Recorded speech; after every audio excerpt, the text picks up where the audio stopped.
Para o investidor focado em dividendos, o que será que vale mais a pena? Fundos imobiliários ou ações? A gente vai comparar um pouco aqui, focando um pouco mais no HGLG11, vamos comparar aqui a performance dele, vamos olhar aqui com o Banco do Brasil também. E por que o HGLG11? Primeiro, que ele é o fundo que você olhar ao longo prazo, é o que melhor performou, né? E segundo, é que nós temos que fazer uma comparação desse tipo utilizando fundos imobiliários de tijolo. Não dá para você olhar fundos imobiliários de papel, porque o dividendo não tende a crescer, nem as muito menos as cotações, porque é uma dívida ali, né? No caso dos imóveis que estão por detrás de um fundo imobiliário de tijolo, é o aluguel de imóvel ali, esses aluguéis vão sendo reajustados pela inflação, teoricamente, no longo prazo é isso que acontece, então a gente tem que escolher bons ativos que não vão fazer bagunça ali nas escolhas dos imóveis, nas emissões e tudo mais, tá? Então a gente vai comparar aqui o HGLG11. E um ponto que com certeza é uma vantagem muito grande nas ações é o yield on cost, como a gente pode ver aqui na tela. Esse não é a minha carteira, tá? É só uma carteira exemplo. Então aqui no AGF a gente pode acompanhar nas nossas carteiras a evolução do yield on cost. O que é o yield on cost? É quando você compra uma ação pagando, por exemplo, 5% de dividendo, mas ao longo dos anos essa ação vai aumentando os dividendos. Só que a cotação sobe junto e você não percebe que você está ganhando daqui a 5 anos, por exemplo, os mesmos 5%, é só um exemplo, só que o dividendo subiu ao longo dos anos, porque a cotação subiu junto, e aí ficou meio que mascarado isso. Só que se você for ver o seu yield on cost, ou seja, o preço que você pagou, o seu dividendo daqui a 5 anos pode estar de repente 8, 7, 10%, né? Então, vocês vão ver que isso realmente acontece. Bom, vamos então entender aqui um pouco mais sobre o HGLG11, depois a gente volta nessa questão do yield on cost. Então nessa nossa comparação nós vamos pegar o IFIX desde quando ele iniciou na Bolsa de Valores, né? E aí nós vamos comparar então nesse cenário de tempo o HGLG11 com o Banco do Brasil. Eu acho que é uma comparação super justa, tá? Por quê? O HGLG11 é o melhor fundo imobiliário de tijolo da Bolsa, então a gente espera algum crescimento de dividendos. E tem o Banco do Brasil, que eu poderia pegar a Taesa, alguma elétrica, alguma coisa do tipo, mas aí vai ter uma contestação. Ah, mas será que tá caro? Será que não tá? Então, eu achei mais justa essa comparação, onde o Banco do Brasil está um PVP abaixo de 1 e por outro lado, o HGLG11 está próximo de 1 ali, né, o PVP dele. Óbvio, são classes de ativos diferentes, mas é o que temos para hoje, né? Bom, então vamos ver aqui o Banco do Brasil fazendo uma performance desde o início do IFIX com 435% contra 324% do HGLG11. Você não pode, nesse momento, falar, então o Banco do Brasil é melhor, porque não é bem assim. Porque, a depender do período que você vai ver o HGLG11 na frente em valorização, olha só. Porque o Banco do Brasil é mais volátil, né? Mas, por outro lado, se você compra fundo, você consegue uma valorização ainda maior no Banco do Brasil. Olha só, a gente pega aqui um fundo do Banco do Brasil, que valorização gigante, né? Em pouco tempo ali, ó, 2020 até agora, né? A pandemia. Vamos tirar a pandemia porque aí também é injusto demais. Você pega aqui, esse período recente aqui, depois que o Lula entrou ali, ganhou as eleições, olha só, 100%. Ele ganhou as eleições, o Banco do Brasil caiu quando ele ganhou as eleições e depois foi se recuperando, né? Bom, enfim. Então tem questão política, tem questão de macroeconomia, tem questão de tudo. Os bancos, aliás, as ações, elas são mais voláteis mesmo, enquanto os fundos imobiliários têm menos volatilidade. Aí precisa ver até que ponto você está aceitando essa volatilidade. Às vezes faz sentido ter as duas, porque o HGLG11 entregou grandes altas com menos volatilidade. E quando colocamos o IFIX e o IDIV na brincadeira, nós podemos ver que o HGLG11 e o Banco do Brasil ganharam com muita folga. Só que você tem que fazer aquela pergunta que eu sempre faço para vocês, né? O que esperar da empresa ou do fundo imobiliário daqui para frente? É isso que você tem que pensar, porque valorização passada não é garantia de valorização futura. E tem aquela frase do Warren Buffett, né? O espelho retrovisor é sempre mais claro que o para-brisas, né? Isso que eu sempre bato nessa tecla. Então vamos entender o que está acontecendo aqui um pouco mais com a HGLG11, porque o Banco do Brasil está sempre aqui no canal, né? Antes de ontem ali, fiz um vídeo bem completinho dele, né? Então vamos falar um pouco mais do HGLG11 também. E vamos voltar assim na questão do yield on cost, que é um ponto muito importante que você tem que ter em mente, tanto para fundo imobiliário como para ações. Lembre-se que fundo imobiliário de papel é o que menos vai ganhar nesse cenário. Quem mais vai ganhar nesse cenário vai ser as ações, em segundo, os fundos imobiliários de tijolo. E adentrando um pouquinho mais agora no HGLG11, a gente vê que ele ganha do CDI nos últimos 10 anos, do IPCA, do IFIX, Do IDIV, ele ganha com folga nas comparações dos últimos 10 anos. Quando a gente pega os últimos 5 anos, ele perdeu um pouquinho ali para o IDIV, mas ainda assim ele ganha dos outros comparadores, né? Ele é muito bem aqui nos últimos 5 e 10 anos. Aí nos últimos 2 anos eu acho que é um prazo muito curto e é exatamente onde ele acaba perdendo ali. Mas 2 anos eu não acho que é uma grande base para a gente comparar as coisas, tá? Mas ainda assim, pode ser um sinal de alerta. Será que o HGLG11 perdeu o rumo? É isso que nós temos que entender então, né? Então quando a gente vê o histórico do HGLG11 em termos de dividendos, nos últimos 5 anos a gente vê que historicamente mais para trás ele sempre vem crescendo os dividendos. Chegou aqui nos últimos 2 anos aqui, mais de 2 anos na verdade, desde ali do fim de 2021 em diante, ele não aumentou mais a sua base de dividendos de 1,10, porém volta e meia ele pagava dividendos extraordinários muito grandes, que é relativos às vendas dos ativos, são lucros extraordinários, né? Ele não tem uma previsibilidade, então isso aqui é um ponto que a gente tem que entender. Ele caiu as cotações porque esses dividendos extraordinários passaram e deixou nossa base comparativa anual menor, né? A gente tem aqui, ó, desde o mês 7 até esse outro mês 7, nenhum dividendo extraordinário. Então, esse é o dividendo verdadeiro do HGLG11 nesse momento. A gente tem que entender isso aqui pode vir a subir e tem que entender cadê os dividendos extraordinários, né? Será que não vai ter mais? Um efeito legal de queda nas cotações é que as cotações caem e o dividend yield aumenta, né? Isso é que é o bacana. Então o que aconteceu foi que não veio o dividendo extraordinário 2 vezes seguida e as cotações caíram, se bem que nessa última aqui de junho, as cotações até que estão segurando um pouco ali, né?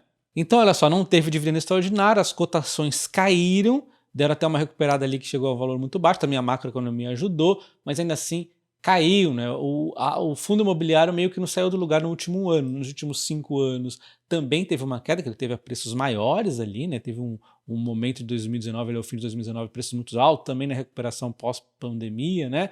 E aí, nos últimos 10 anos, a gente vê que teve sim um ganho de valor nas cotações. Então é natural um período aqui de, vamos dizer, assentamento, uma quedinha, uma estabilização. Depois, se continuar performando, fazendo as coisas direitinho, deve continuar a subir, né? O fato é que se você vê ajustado por dividendos, aí é só alta, né? Exceto nesse curtíssimo período aqui, nós temos uma alta acontecendo no HGLG11 já há um bom tempo, considerando os dividendos.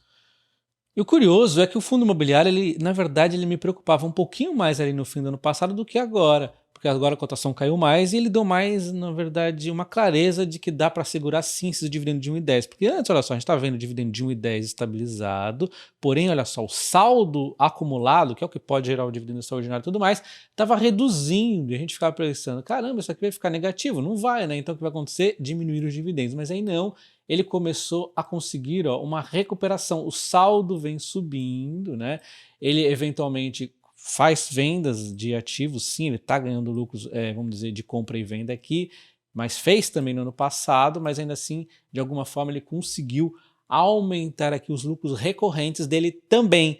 Então, com esse saldo aumentando da forma como está aumentando, pode inclusive gerar a possibilidade de dividendos extraordinários no fim do ano. Eles estão aumentando bacaninha aqui, né?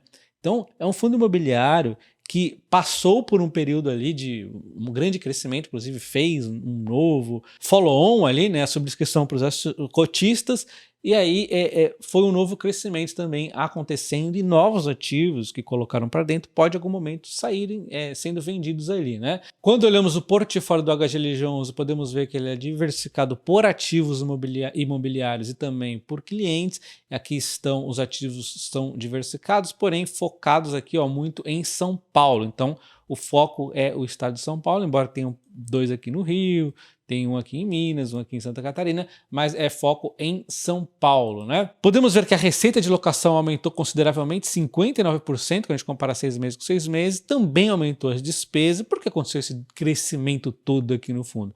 Porque ele fez emissão de cotas, né? Essa é uma limitação dos fundos imobiliários, eles têm que fazer emissões. O lado bom é que paga dividendos sempre, o lado ruim é que ele tem que sempre chamar o cotista ali para apoiar ele nas emissões, né? Então, houve um aumento aqui de cotas de 31% aproximadamente. Então, não foi um crescimento total aqui, né? Mas aconteceu sim um crescimento. Mas de modo geral, o que eu gostaria de comentar com vocês? Os fundos imobiliários, eles, para crescer, ele vai ter essa dificuldade mesmo, vai ter que fazer via emissão de cotas, e você não precisa ficar bitolado, eu vou ser diluído. Esse negócio de diluído não importa, desde que o dividendo seja mantido. Você pode acompanhar o dividendo nos sites ali, você pode acompanhar os dividendos em reais, vai perceber que está estável aqui em 1,10, mas o grande ponto é você entender realmente o que está acontecendo. O que nós vimos aqui é um saldo aumentando, então eu diria que está tranquilo aqui essa situação. A gente vê que de vez em quando ainda tem venda, nunca deixou de ter compra e venda de imóveis aqui, né? A gente vê que tem ganhos de capital de amarelo e até impostos que às vezes pesa ao contrário, porque é o imposto sobre o lucro, né? Dando uma impulsionada ainda maior nesse saldo aqui acumulado. E lembrando que 95% de todo o resultado do fundo imobiliário tem de ser pago em dividendos. Então, ele não tem a opção de manter esse saldo acumulando infinitamente. 95% teria de ser pago, tá? A cada semestre. Embora os fundos imobiliários tenham essa dificuldade de ter de pagar 95% dos seus lucros sempre, eles podem se alavancar. Aqui a gente precisa tomar cuidado, a alavancagem do HGLG11 no momento está em 12% e este é o cronograma caso não faça aqui um novo endividamento, né? Mas se ele fizer bem o uso da alavancagem, com muita cautela, ele consegue um ganho aí maior, né? Inclusive nessas compras e vendas acabam utilizando muitas vezes a alavancagem. Bom, quando a gente vê aqui o tipo de contratos, 65,8 é típico, 34,2 é atípico, ou seja, teria uma multa aqui se o inquilino sair. Então a gente tem que olhar a qualidade dos imóveis também, para os dois casos na verdade. O atípico é que quando chegar o momento do cara sair, será que vai ter condição de renovar na mesma qualidade, no mesmo valor e tudo mais? E o típico, né, é para ver se não vai ter vacância, então a gente olha a vacância também. A qualidade dos imóveis são muito boas, né, a maioria aqui, ó, do A, AAA ou duplo A aqui, né? Então são de grande qualidade. Tem aqui um pouco de B e C aqui, mas é menor parte. A gente vê que ele vem se esforçando realmente para diminuir a alavancagem. Temos aqui também alguns projetos de investimento deles, né? Que é o desenvolvimento, que está aqui. A gente pode ver que ele está exposto 3,2 em desenvolvimento nesse momento. Em termos de vacância, a gente vê que vem reduzindo a vacância física, olha só, era 10% em 2023 e 5% agora, que é um dos pontos que fez aumentar a receita imobiliária ali, que nós vimos aumentando, um dos pontos essa a vacância aqui diminuindo, né? E um ponto muito bacana é aqui, olha só, se você observar este ganho, que é aluguel por metro quadrado, aumentou de 25 para 26, o que é um belo de uma boa notícia, uma excelente notícia. Nós temos também o fundo imobiliário, aqui os ativos que estão com vacância, a maioria aqui é de boa qualidade, exceção aqui, ó, um B e um C. O C é muito significante, nem conta praticamente, e o B ele já é maiorzinho aqui e é o que está aqui na vacância. O resto é tudo imóvel A, AAA, e aí daqui a pouco deve aí ser realocado, pelo menos assim eu acredito, né? Um ponto muito importante na análise do HGLG11 é que o valor patrimonial ao longo dos últimos vários anos, inclusive recentemente, não para de subir. Isso aqui tende a fazer as cotações subirem ao longo do tempo, tende a ajudar a fazer os aluguéis subirem também, porque se o imóvel está mais caro, tem uma certa tendência a ter reajustes ali positivos ou novos inquilinos pagarem mais alto também, né? Mas isso aqui só vai funcionar quando a gente vê no longo prazo. No longo prazo, o valor patrimonial tem subido, as cotações tendem a ter ali um valor mais ou menos próximo de um nos fundos imobiliários, de tijolo um pouco acima, mas ainda assim é uma certa tendência. Então, com esse valor patrimonial subindo por cota, vai chegar uma hora que, se a cotação não subir, vai ficar abaixo de 1, então vai ficar mais barato ainda o HGLG11, então isso aqui é um ponto muito importante também. Talvez possamos chamar o PVP do item de sustentabilidade no crescimento. Bom, então eu trouxe o HGLG11 exatamente porque é o case mais complexo para a gente comparar, porque o que se espera no fundo imobiliário é uma estabilidade de dividendos. A gente consegue uma estabilidade de dividendos no HGLG11, só que aquele crescimento gigante em cotações veio muito porque os dividendos também cresceram muito ao longo dos últimos anos, com muitos ali, inclusive extraordinários e tudo mais, e esse ponto eu acho um pouco difícil de se repetir naquela magnitude. Mas ainda assim deve continuar performando bem. A gente vê que ele continua fazendo compras e vendas, continua tendo ganhos extraordinários, está aumentando o saldo. Então, na minha visão, eu acho que a HGLG11 vai continuar sendo um fundo vencedor, mas até que ponto ele vai conseguir crescer, por exemplo, como um Banco do Brasil? Na minha visão, é mais difícil de responder. Eu até acho mais fácil analisar no detalhe ali ações do que fundos imobiliários. Mas em linhas gerais, os fundos imobiliários eles acabam sendo simples. Você viu ali que nada de complexo eu passei pelo HGLG11, já deu para a gente ter uma noção de tudo que está acontecendo. É simples. E essa simplicidade também deve ser avaliada pelo investidor. Você consegue entender os fundos imobiliários sem, vamos dizer, uma grande complexidade. Às vezes você não tem tempo para avaliar 10 empresas, ações na sua carteira, mas você consegue, de repente, 10 fundos imobiliários, né? Só ficar de olho também nas subscrições, que é muito importante, né? Óbvio, eu dei uma passadinha ali, não vi tudo, mas deu pra gente dar uma contextualizada no grosso modo bem bacana, né? Bom, mas se você prefere dividendos em ações, você também pode utilizar, por exemplo, uma plataforma como o AGF para te ajudar. E olha só, aqui nós temos, por exemplo, o que o Banco do Brasil, nessa carteira teórica, nos pagou de dividendos, de verdinho aqui, quando eu já recebi, quanto que eu vou receber, está provisionado, ele já passou pela Datacom, e quanto eu tenho aqui projetivo até o fim do ano. Então, temos aqui uma visão, sim, a gente sabe que o Banco do Brasil paga ali 2 vezes a cada trimestre, então é uma recorrência bacana de dividendos. Aí, aqui na plataforma você vai encontrar tudo isso. E temos o que eu queria focar um pouco mais, que é o yield on cost, né? Que é você comprar a sua empresa a um preço barato, exatamente naqueles ruídos, e conseguir um dividendo muito bacana. Então a gente vê aqui que, por exemplo, o cara comprou a Copasa a um preço muito barato. A gente vai ver aqui no exemplo que nós fizemos um preço médio de 13,42, então ele consegue um dividendo aqui de 22,42. E agora eu vou mostrar para vocês um exemplo real da minha carteira. Agora sim nós vamos olhar a minha carteira, só um print, que eu não gosto de ficar entrando muito em detalhe da minha carteira, mas vocês vão ver que isso pode acontecer. Então, olha só, aqui está campeando meu yield on cost da minha carteira, que é a Caixa de Seguridade, com 17%. Eu tenho certeza que vários inscritos aqui com o canal conseguiram um yield on cost similares ao meu, só que você também não pode ficar pegado ao yield on cost, né? Porque eu não vou ter a menor dúvida que, caso faça ali o follow-on Caixa de Seguridade a qualquer momento, que vai fazer na verdade, eu comprar mais Caixa de Seguridade, mesmo que esse yield on cost diminua, porque não importa, diminuiu porque entrou novas ações, né? E aí é que importa. Tô colocando mais ações, estou colocando mais dinheiro na Caixa de Seguridade, o meu dividendo total vai aumentar, eu não preciso ficar também colando um quadro na parede do meu yield on cost da Caixa de Seguridade. Não é assim que funciona. Você tem em mente que aquele que você comprou lá no passado foi super bem sucedido, mas esquece isso, a vida continua, você faz novas compras, não se apegue a PM, não se apegue ao yield on cost, tá? E aí, só a título de exemplo, a ordem aqui das maiores yield on cost da minha carteira, a CPF é a segunda colocada, Taesa a terceira, Transição Paulista e a Engie, as elétricas, assim, muito boas na minha carteira, né? Provavelmente o Banco do Brasil talvez estivesse aqui nesse grupo, mas eu tenho um problema com o Banco do Brasil. Eu perdi o meu PM nele e eu teria que buscar o meu preço médio lá em 2008, só que eu não acho o histórico antes de 2009 nas minhas corretoras antigas, então não consegui encontrar. O dia que eu for vender, aí eu vou correr mais atrás disso, até lá, deixa sem saber mesmo. Eu pus aqui simulado como se tivesse comprado mais recentemente, então não entraria aqui no top 5. Mas enfim, mas eu deixei exatamente oculto essas barras aqui porque não é bom a gente ficar se prendendo a PM ou a yield on cost. É só interessante para mostrar que isso existe esse crescimento, é bacana você olhar às vezes, mas não se prenda a isso, tá?